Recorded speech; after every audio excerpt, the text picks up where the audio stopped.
ஸ்ரீ காளிமாதா ஜோதிடம் உலக புகழ்பெற்ற ஜோதிடர் பண்டித் மகாராஜா. காதல், கல்யாணம், உத்தியோகம், வியாபாரம், கல்வி, குழந்தை பாக்கியம் மற்றும் மந்திர சூனிய பிரச்சனைகளுக்கு நிரந்தர தீர்வு. வணக்கம். செய்தி வீச்சு உங்களை வரவேற்றுக் கொள்கிறது.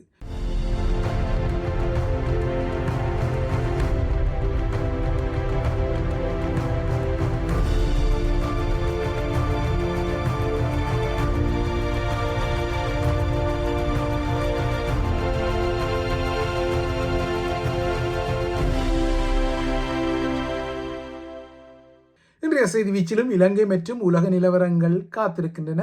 முதலில் இலங்கை தீவு பக்கம் பார்வையை திருப்பலாம்.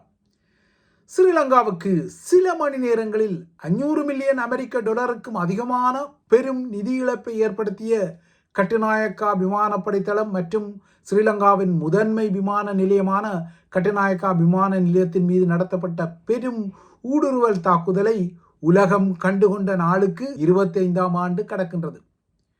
பொதுமக்கள் மற்றும் வெளிநாட்டு குடிமக்கள் எவரது உயிருக்கும் இழப்புகள் இன்றி அன்று விடுதலை புலிகளின் 14 பேர் கொண்ட கமாண்டோ அணி கவனமாக நடத்திய இந்த பெரும் ஊடுருவல் தாக்குதலில் பல இராணுவ விமானங்களும் ஸ்ரீலங்காவின் தேசிய விமான சேவையான ஸ்ரீலங்கன் ஏர்லைன்ஸுக்கு சொந்தமான விமானங்களும் அளிக்கப்பட்டன. மொத்தமாக 26 வான்கலங்கள் தாக்குதலுக்கு உள்ளாக்கப்பட்டிருந்த நிலையில் இந்த தாக்குதல் குறித்த மேலதிக விவரங்களை மிக்ஸ் அண்ட் மேட்ச் பதிவில் பார்த்து கொள்ளலாம். செய்தி வீச்சில் இது ஒரு நினைவு குறிப்பாக வருகிறது. இப்போது சமகால இலங்கை விடயங்களை நோக்கினால், செம்மணி மனித புதைகுழிக்குள் மலையங்கி அதாவது ட்ரெயின் கோட் அணிந்த நிலையில் இருந்த ஒரு சிறாரின் எலும்புக்கூடு வெளிப்பட்ட நிலையில் இந்த எச்சம் குறித்து நிபுணர்களின் ஆலோசனைகளை பெற்ற பின்னர் தான் இந்த எச்சத்தை அடுத்த மாதம் 4ஆம் தேதியன்று அகழ்ந்து எடுப்பது என்ற முடிவு எடுக்கப்பட்டுள்ளது. இந்த எலும்புக்கூடு உடலப்பேழை ஒன்றுக்குள் வைக்கப்பட்ட ஆதாரங்கள் இருப்பதால் இந்த உடல் சட்ட ரீதியாக அந்த இடத்தில் உறவினர்களால் புதைக்கப்பட்டிருக்கலாம் என்ற அனுமானங்கள் எழுந்திருப்பதால் இந்த எச்சம் தொடர்பான தகவல்கள் தெரிந்தால் அவர்கள் உடனடியாக இந்த செம்மணி புதைகுழி அகழ்வு தொடர்பானவர்களுடன் தொடர்பு கொள்ள வேண்டும் என்ற அழைப்பு விடுக்கப்பட்டுள்ளது. இந்த எச்சம் குறித்த உண்மை தகவல்கள் கிடைத்தால் செம்மணி புதைகுழி தொடர்பான புதிய தகவல்கள் வரக்கூடும் என்ற ஊகங்கள் இருக்கின்றன. எனினும் இந்த பகுதியில் வெளிப்பட்ட ஏனைய எச்சங்கள் யாவும் குரூரம் மற்றும் திகில் பின்னணிகளை கொண்ட எச்சங்களாக வெளிப்பட்டிருப்பதால் இந்த எச்சம் அந்த குரூரங்களை கொண்ட எச்சங்கள் இருந்த இடத்தில் தவறுதலாக புதைக்கப்பட்டிருக்கலாம் என்ற ஊகங்கள் எல்லாம் உள்ளன. இந்த நிலையில் தமது செம்மணி பார்வையிடல் குறித்து நேற்று ஸ்ரீலங்கா மற்றும் மாலத்தீவுக்கான ஐரோப்பிய ஒன்றியம் சமூக வலைத்தளத்தில் ஒரு பதிவை இட்டிருக்கின்றது. அந்த பதிவில் இலங்கையில் கடந்த காலத்தின் காயங்கள் இன்னும் ஆறவில்லை என்பதற்கான ஒரு முக்கியமான நினைவூட்டல் இடமாக செம்மணி இருப்பதாகவும், இந்த புதைகுழியில் குடும்பங்கள் உண்மையையும் நீதியையும் தொடர்ந்தும் தேடி வருவதால் செம்மணி புதைகுழி குறித்த உறுதியான முடிவுகள் வெளிப்பட வேண்டும் எனவும், அப்போதுதான் குடும்பங்கள் உண்மையை அறிந்து நீதியை பெற்றுக்கொள்ள முடியும் என்பதால் செம்மணி புதைகுழியில் உண்மை மற்றும் நீதி மற்றும் அதற்குரிய பொறுப்பு கூறலை தேடும் முயற்சியில் பாதிக்கப்பட்ட சமூகங்களுக்கு ஐரோப்பிய ஒன்றியம் ஆதரவாக இருக்கும் என்ற செய்தியும் இந்த பதிவில் வெளிப்பட்டுள்ளது. ஐரோப்பிய ஒன்றியத்தின் இந்த ஆதரவு வர எதிர்பார்க்கப்பட்டது போலவே ஸ்ரீலங்காவின் நீதி அமைச்சர் ஹர்ஷன நாணயக்காரவுக்கு எதிராக கொண்டு வரப்பட்ட நம்பிக்கையில்லா பிரேரணை 116 வாக்குகள் வித்தியாசத்தில் ஸ்ரீலங்கா நாடாளுமன்றத்தில் தோற்கடிக்கப்பட்டாலும் தமிழரசு கட்சி மற்றும் எதிரணியில் உள்ள மலேக நாடாளுமன்ற உறுப்பினர்கள் வாக்கெடுப்பில் பங்கேற்கவில்லை. வாக்கெடுப்பில் பங்கேற்காமல் விடுவதும் ஒரு வகையில் அரசு தரப்புக்கு ஒரு மறைமுக ஆதரவாகத்தான் கருதப்பட முடியும். 3/2 பெரும்பான்மையை கொண்ட அரசு தரப்பில் இந்த தீர்மானத்திற்கு எதிராக 152 நாடாளுமன்ற உறுப்பினர்கள் வாக்களித்தமை எதிர்பார்க்கத்தக்க விடயம்தான். இதேபோல தமிழ் தேசிய மக்கள் முன்னணியின் தலைவரும் நாடாளுமன்ற உறுப்பினருமான கஜேந்திரகுமார் பொன்னம்பலம் உட்பட 36 எதிரணி உறுப்பினர்கள் மட்டுமே இந்த நம்பிக்கையில்லா பிரேரணைக்கு ஆதரவாக வாக்களித்ததால் இந்த பிரேரணை 116 வாக்குகள் என்ற வித்தியாசத்தில் தோற்கடிக்கப்பட்டது. இது ஏற்கனவே எதிர்பார்க்கத்தக்க ஒரு விடயம்தான். நீர்கொழும்பு சிறைச்சாலை கலவரங்களுக்காக ஸ்ரீலங்காவின் நீதியமைச்சருக்கு எதிராக இந்த நம்பிக்கையில்லா பிரேரணை முன்வைக்கப்பட்டாலும் அவர் பதவி விலக மறுத்து வருகின்றார். அத்துடன் சில விடயங்களையும் அவர் நேற்று கூறியிருக்கின்றார். இலங்கையில் நாடளாவிய ரீதியில் கடுமையான சிறை நெரிசல் இருப்பதாகவும், இதனால் இனிமேல் அபாயமற்ற சில குற்றவாளிகளுக்கு மேற்குலகில் இருக்கும் நடைமுறை போல இலத்திரனியல் பட்டியை, அதாவது எலக்ட்ரானிக் டெக் எனப்படும் இந்த பட்டியை பொருத்தி அவர்களை வீட்டுக்காவலில் வைப்பது போன்ற மாற்று வழிகளை தமது அரசாங்கம் தீவிரமாக பரிசீலனை செய்து வருவதாகவும் அவர் குறிப்பிட்டிருக்கின்றார். நாட்டின் சிறைகளில் 10,375 கைதிகளை தங்க வைக்கவே இடம் இருக்கும் நிலையில் தற்போது அந்த எண்ணிக்கையை விட 4 மடங்கு அதிகமான கைதிகள் மற்றும் தடுப்பு காவல் கைதிகள் உள்ளதால் சிறைச்சாலைகள் யாவும் ஒரு டைம் பாம் நிலையில் இருக்கின்ற விடயத்தை ஒத்துக்கொண்ட நீதியமைச்சர் இனி குற்றவாளிகள் பலருக்கு சிறைவாசத்திற்கு பதிலாக வீட்டுக்காவல் உட்பட்ட தொழில்நுட்ப நடவடிக்கைகளை கொண்டு வர வேண்டும், இதனைத்தான் தமது அரசாங்கம் பரிசீலிப்பதாகவும் குறிப்பிட்டிருக்கின்றார். விரைவான சட்டத்துறை நகர்வுகள் விசாரணை கைதிகளின் எண்ணிக்கையை ஏறக்குறைய அரைவாசியாக குறைக்க உதவும் என நம்பிக்கை வெளியிட்ட ஹர்ஷன் நாணயக்கார, அதுவும் அவரே நீதியமைச்சராக இருக்கின்றார். அத்துடன் இந்த விடயத்தில் உள்ள பலவீனங்களையும் அவர் சொல்லிக் கொண்டார். அதாவது நாட்டில் நீதி அமைப்பு எதிர்கொள்ளும் மிகப்பெரிய சவாலாக தேங்கி கிடக்கும் ஏராளமான வழக்குகள் உள்ளதாகவும், வளர்ந்த நாடுகளில் 1 மில்லியன் மக்களுக்கு 40 முதல் 60 நீதிபதிகள் பணியில் உள்ள நிலையில் இலங்கையில் 1 மில்லியன் மக்களுக்கு சுமார் 10 நீதிபதிகள் மட்டுமே பணியில் இருப்பதால் இவ்வாறான நெருக்கடிகள் தொடர்வதால் தான் தற்போது நீதிபதிகளின் ஓய்வெறும் வயதை அதிகரிக்க தமது அரசாங்கம் திட்டமிடுவதாகவும் அவர் கூறியிருக்கின்றார். தேங்கி கிடக்கும் வழக்குகளை குறைப்பதற்காக ஸ்ரீலங்காவின் பிரதம நீதியரசரால் தொடங்கப்பட்ட நடவடிக்கைகளுக்கு அரசாங்கம் ஆதரவளித்துக் கொள்வதாக கூறப்படும் அதே நேரம் எதிர்க்கட்சிகளும் சட்டத்துறை அமைப்புகளும் இந்த நீதிபதிகளின் ஓய்வெறும் வயதை அதிகரிக்கும் நகர்வுக்கு எதிர்ப்பு தெரிவிக்கும் நிலையில்தான் அரசு தரப்பின் இவ்வாறான அதிர்வுகள் வந்தன. இவ்வாறான அதிர்வுகளின் பின்னணியில் இலங்கையில் சீன மாபியா குழுக்கள் மோதிக்கொள்வது பட்டவர்த்தனமாக தெரிந்தது. இந்த மோதலில் ஒருவர் குரூரமாக கொல்லப்பட்டிருக்கின்றார். அதுவும் கொழும்பு துறைமுக நகரிலிருந்து கடத்தி செல்லப்பட்டு படுகொலை செய்யப்பட்ட இந்த சீன பிரஜை சர்வதேச கணனி குற்றங்கள் மற்றும் இணைய மோசடி வலையமைப்பின், அதாவது ஹேக்கிங் வலையமைப்பின் ஒரு பிரதானி எனவும், அவர் ஹாங்போ என அழைக்கப்படுவோர் எனவும், அவர் ஒரு சீன கோடீஸ்வரர் என்பதும் புதிய விசாரணைகளில் பரபரப்பாக வெளிவந்துள்ளது. இந்த கொடூர கொலையானது இன்டர்நேஷனல் ஹேக்கிங் மாஃபியாவுடன் தொடர்புடைய ஒரு கொலை என்பது இப்போது வெளிவந்திருக்கின்றது. கணனி குற்றங்கள் மற்றும் இணைய மோசடிகள் மூலம் பல குழுக்கள் பெரும் சம்பாத்தியங்களை செய்வதற்காக இலங்கையில் களமிறங்கிய நிலையில்தான் சீன மாபியாக்களும் இந்த களமிறங்களின் அடிப்படையில் தமக்கிடையில் அதிகார போட்டியுடன் மோதியதால் இந்த கொலை இடம்பெற்றதாக கூறப்படுகின்றது. இதற்கிடையே நீதியமைச்சருக்கு எதிரான நம்பிக்கையில்லா பிரேரணை உட்பட்ட நகர்வுகளில் எதிர்க்கட்சிகள் வாயால் வடை சுட்டுக் கொள்வதாக நேற்று நாடாளுமன்றத்தில் சாடிய ஸ்ரீலங்காவின் பிரதமர் ஹரணி எதிர்க்கட்சி தரப்பால் எழுப்பப்படும் குரோதமான கூச்சல்களினாலோ அல்லது தனிப்பட்ட தாக்குதல்களினாலேயோ உண்மை உறுதிப்பட போவதில்லை எனவும் கராராக குறிப்பிட்டிருக்கின்றார்.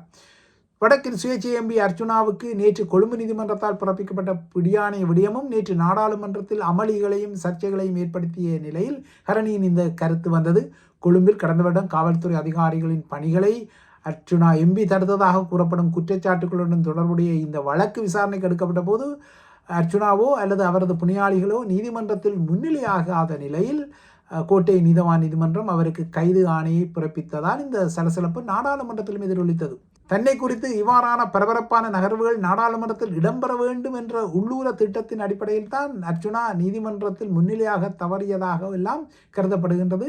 அதாவது நீதிமன்றத்தில் முன்னிலையாக தவறிய அவர் அதே நேரம் நாடாளுமன்ற அமர்வுக்கு பிரசன்னமாக இருக்கின்றார். அதே வேளைதான் பிடியாணை பிறப்பிக்கப்பட்டது. இந்த பிடியாணையை எதிர்க்கட்சி உறுப்பினர்கள் சிலர் எதிர்த்து கொண்டார்கள். ஆனால் அரசு தரப்போ நாடாளுமன்ற உறுப்பினராக இருந்தாலும் ஒருவர் குற்றச்சாட்டுகளுக்கு உள்ளாக்கப்பட்டிருந்தால் அவர் நீதிமன்றத்தில் முன்னிலையாக வேண்டும் எனவும் அவரால் அவ்வாறு நீதிமன்றத்தில் தோன்ற முடியாது என்றால் அது குறித்து நீதிமன்றங்களுக்கு முன்கூட்டியே தகவல் தெரிவித்திருக்க வேண்டும் என நிற்பதால் நேற்று இந்த அர்ச்சுனாவின் பிடியாணை விடயத்தில் நாடாளுமன்றத்தில் சலசலப்பு ஏற்பட்டாலும் இதுவரை அர்ச்சுனா கைது செய்யப்பட்டுள்ளதாகவோ அல்லது காவல் நிலையத்தில் சரணடைந்ததாகவோ இந்த பதிவு பதியப்படும் வரை உறுதிப்படுத்தப்பட்ட தகவல்கள் ஏதும் வரவில்லை.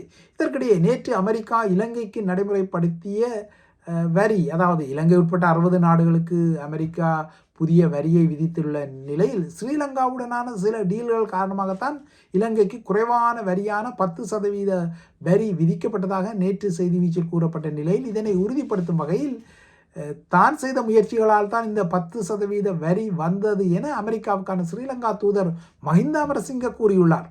ராஜபக்ஷ முகாமின் முன்னாள் பங்காளியான மஹிந்த சமரசிங்க அனுரதரப்புடன் போட்ட ஒரு ராஜதந்திர டீல் காரணமாக அவர் இன்னமும் அமெரிக்க தூதர் என்ற பதவியில் உள்ளார். ஆட்சி மாற்றத்துடன் ராஜபக்ஷ இல்லையென்றால் மைத்திரி, ரணில் கால பழைய ராஜதந்திரிகள் எல்லாம் அனுர தரப்பால் தூக்கி வீசப்பட்டு இல்லையென்றால் ஓய்வுக்கு அனுப்பப்பட்ட நிலையில் மஹிந்த சமரசிங்க மட்டும் இன்னமும் அமெரிக்க தூதரவாகவே பதவியில் உள்ளார். இனித்தான் அவர் அதிலிருந்து வெளியேற உள்ள நிலையில் தனது பணிகள் காரணமாகத்தான் இந்த வரி குறைப்பு எல்லாம் வந்ததாக அவர் நேற்று சொல்லியிருக்கின்றார். அமெரிக்க ஸ்ரீலங்கா டீல்கள் காரணமாக இந்த வரி குறைப்பு வந்தாலும் அவர் அந்த கிரெடிட்டை எடுக்க தலைப்படுகின்றார். அத்துடன் அனுரகுமார திசாநாயக்காவுக்கும் அவர் ஒரு பாராட்டு பத்திரத்தை கொடுக்கின்றார். அனுரகுமார திசாநாயக்காவின் சரியான நேரத்திலான தலையீடுகளும் இவ்வாறான குறைவான வரி விதிப்புக்கு ஒரு முக்கிய காரணம் என்றும் மஹிந்த சமரசிங்க குறிப்பிட்டிருக்கின்றார். அத்துடன் தனது வாஷிங்டன் பதவிக்காலத்தை தான் முடிவுக்கு கொண்டு வர உள்ளதால் இனி வரும் காலங்களில் அமெரிக்காவை கையாளும் விடயத்தில் ஆட்சி தரப்பு அலட்சியமாக இருக்கக்கூடாது என்ற எச்சரிக்கையை தான் விட்டு செல்ல விரும்புவதாகவும் மஹிந்த சமரசிங்க கூறியிருக்கின்றார். அவர் அவ்வாறு கூறி பொடி வைப்பதன் காரணம் ஈழத்தமிழர்களின் பெரு உதரப்பலி விடயத்தில் ஜெனீவா தீர்மானங்கள் போன்ற நகர்வுகளை அமெரிக்கா மீண்டும் செய்து தமிழர்களின் பக்கம் சாய்வதை அரசாங்கம் தடுக்க வேண்டும் என்ற செய்திக்காகத்தான் அவர் இந்த பொடிவைப்பை சொல்லாமல் சொல்லியிருப்பது குறிப்பிடத்தக்கது. இவை இலங்கை விடயங்கள். அடுத்து இந்திய விடயங்களை நோக்கிக் கொண்டால் இந்திய தலைநகர் டெல்லியில் மையம் கொண்டுள்ள கரப்பான்பூச்சி ஜனதா கட்சியின் போராட்ட அழுத்தம் காரணமாக பிரதமர் மோடி தலைமையில் நடைபெற்ற மத்திய அமைச்சரவை கூட்டத்தில் வினாத்தாள் கசிவு தடுப்பு மசோதாவுக்கு ஒப்புதல் வழங்கப்பட்டுள்ளது. போராட்டக்காரர்களின் முக்கிய கோரிக்கையாக இருக்கக்கூடிய மத்திய கல்வி அமைச்சர் தர்மேந்திர பிரதான் பதவி விலக வேண்டும் என்ற விடயத்திற்கு பதிலளிக்க இன்று பிற்பகல் வரை அரசாங்கம் அவகாசம் கோரியுள்ளதாகவும் கரப்பான்பூச்சி ஜனதா கட்சி தெரிவித்துள்ளது. இந்த புதிய மசோதாவில் வினாத்தாள் கசிவு முறைகேட்டில் ஈடுபடும் குற்றவாளிகளுக்கு அதிகபட்சமாக 10 ஆண்டுகால சிறை தண்டனையும் 10 கோடி இந்திய ரூபாய் அபராதமும் விதிக்கப்படும் என்ற விதிகள் உள்ள நிலையில் நாளை மறுதினம் 27ஆம் தேதி இந்த மசோதா நாடாளுமன்றத்தில் தாக்கல் செய்யப்படும் என எதிர்பார்க்கப்படுகின்றது. இந்த நிலையில்தான் போராட்டக்காரர்களின் முக்கிய கோரிக்கையான கல்வி அமைச்சர் பதவி விலக வேண்டும் என்ற கோரிக்கையில் இன்று பிற்பகல் அரசாங்கம் ஒரு முடிவை வெளிப்படுத்தும் என எதிர்பார்க்கப்படுகின்றது. அடுத்து ஐரோப்பிய நிலவரங்களை நோக்கி கொண்டால் ஐரோப்பாவில் ஸ்பெயின் மற்றும் பிரான்சில் தொடர்ந்து கட்டுக்கடங்காமல் காட்டுத்தீ பரவி வருவது பேரவலமாகவும் பேரபாயமாகவும் உருவாகியுள்ளது. பிரான்சில் இந்த காட்டுத்தீயை அணைக்கும் மீட்பு பணிகளுக்கு உதவுவதற்காக தற்பொழுது அரசு தலைவர் இமானுவேல் மேக்ரானின் உத்தரவில் இராணுவம் களமிறக்கப்பட்டுள்ளது. பிரான்சின் ஜிரோன் மற்றும் லான்ஸ் பகுதிகளில் சுமார் 2 லட்சம் பேர் பாதுகாப்பு காரணங்களுக்காக வெளியேற்றப்பட்டுள்ளனர். இது ஒரு பெரிய தொகை.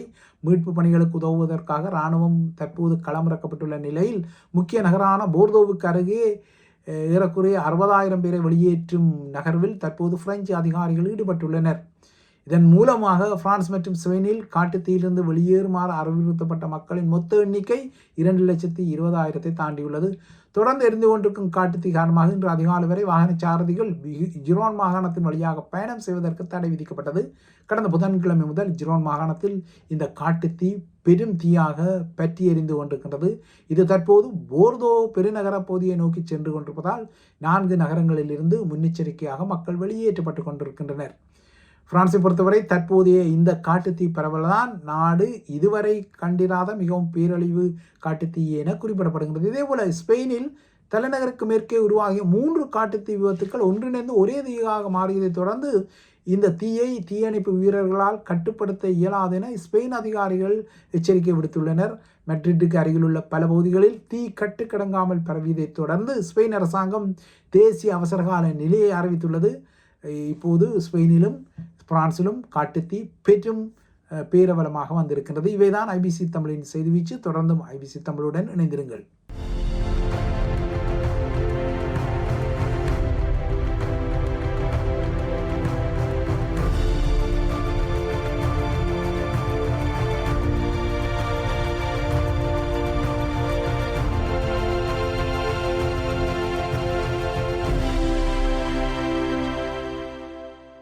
ஸ்ரீ காளிமாதா ஜோதிடம் உலக புகழ்பெற்ற ஜோதிடர் பண்டித் மகாராஜா. காதல், கல்யாணம், உத்தியோகம், வியாபாரம், கல்வி, குழந்தை பாக்கியம் மற்றும் மந்திர சூனிய பிரச்சனைகளுக்கு நிரந்தர தீர்வு.